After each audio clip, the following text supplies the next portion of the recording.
What do you remember about Randy Savage from around this time period? A lot of people we do interviews with say he was really possessive and jealous about Elizabeth and paranoid. That's another man that I want to talk about. I would give my career at the time and, my success in the WWF to Randy Savage, who Notre Dame. We've been working a few times together.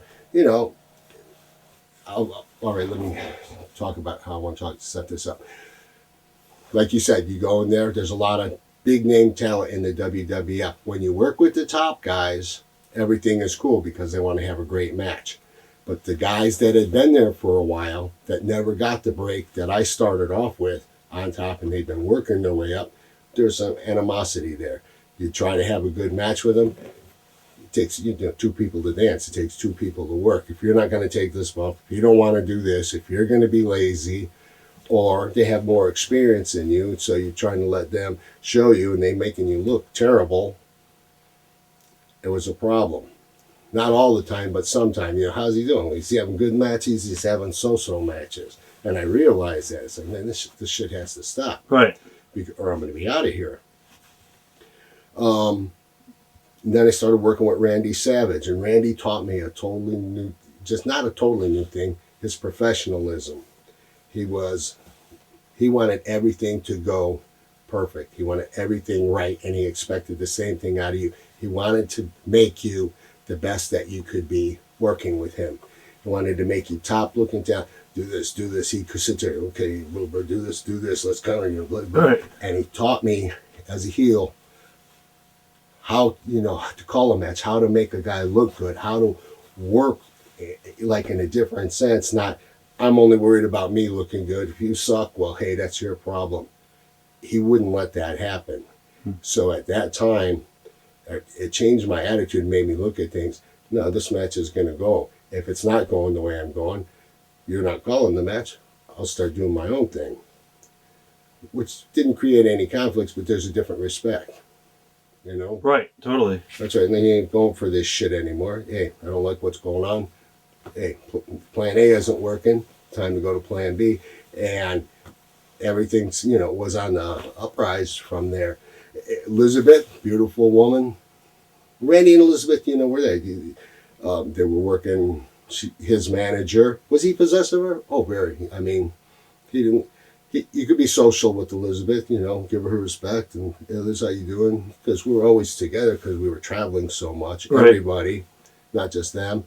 Always to themselves, very quiet. Yeah, you never saw them out in the bar or anything, but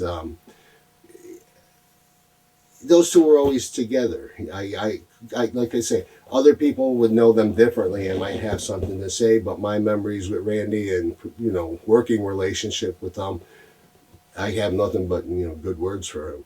How about Butch Reed? You worked with Butch. Butch Reed? Yeah. The natural? Yep. I don't know where he got that blonde hair from. Nice guy. Even out of the ring, we used to hang out a lot together, socialize in the evening, and just a good athlete, a nice guy. Fun, easy to work with? Easy to work with, light. Butch is a big guy. He gave me my first gorilla slam. Huh.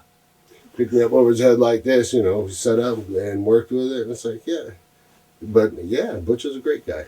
Were you upset that you did a lot of stretcher jobs for Kamala around this time period too? I wasn't real happy about it. Okay, that's when. That's when, but right. Okay. Let me think how I put this. You learn the pecking order in the business sometimes. Okay, Hulk Hogan. Ichiban, he was number one. No one's Hulkamania was, crazy. He was going to be the champion. Then you had your tag champions. Then you had the Intercontinental champion, which was subject to change here and there, but belt holders pretty much kept their place right for a while, mostly for quite a while. All right, you're not going to it wasn't babyface back in those days. You had to be either a heel or a babyface. So before you get to Hogan, who do you have to beat? I kind of got that spot. Well, not just myself, but others, okay? So, right, you do Kamala. Oh, I'm going to fight the Ugandan giant in this match. So he had to get squashed rather than worked, or Right, have so he can that move. excitement. You get your ego is somewhat bothered right there. It's like, why am I just getting squashed? Can't we just have a good match, and you get a pin? No, he's got to crush you, and then they got to stretch you. So, well, at the time, yeah, I would say I wasn't happy about that. What about teaming up with Dick Slater? What are your memories of teaming with Dick? Dick Slater, great guy. Remember last time we worked together? I don't know if it was the last time, but we worked against the Hart Foundation in Madison Square Garden, and we just had a rocking good match that night. We were just sharp, and those guys were on top of their game. I have a great memory of that match. Is it true that some guys kind of refused to work with you because they were scared of you at all? That was like one of the rumors. Can you give me any details? I don't know any names. Yeah. Why? Were scared of me? Yeah, I don't know why either. At what time? This is what time period, or was it maybe right after? Was it in the WWF? Yeah, WWF. Maybe didn't know or anything. It's kind of like going back to what I was telling you. Scared of me? No. Some of them might say I was green because Vinny gave me that break right out of the chute. I wasn't around for 10 years and down the road. So were they scared with me? Like I said, there was some animosity there because, man, I've been here 10 years and this new guy's getting this break that I deserve. Right. Why should I make him look better or get him up where he needs to be? I wouldn't say scared, but that feeling right there where the matches weren't as good as they were because of that reason. Okay. What about your matches with Jake Roberts? What do you remember working with Jake, who's one of the greatest minds in the business? Wonderful. Yeah, I mean, he's good. He's like Randy, too. He'd sit there, he'd just talk you through a match, take your time, do this, like that. It was like a story, just walking you through a match, how it wants to go. Brilliant. A ring technician, absolutely. Come up with great finishes, this, boom, boom, boom, to set something up. He was a great guy in the ring. Memories of Roddy Piper. In fact, I think he did a pit, too. I did a Piper's pit, and just...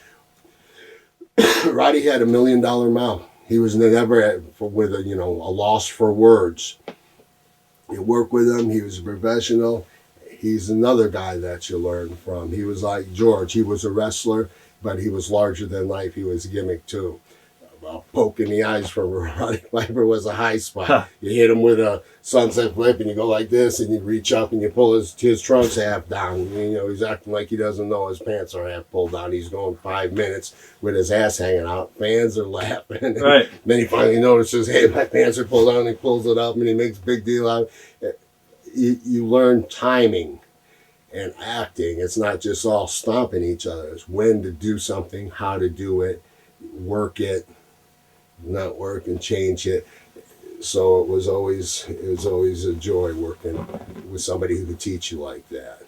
Watch thousands of exclusive shoot interviews right now on TitleMatchNetwork.com.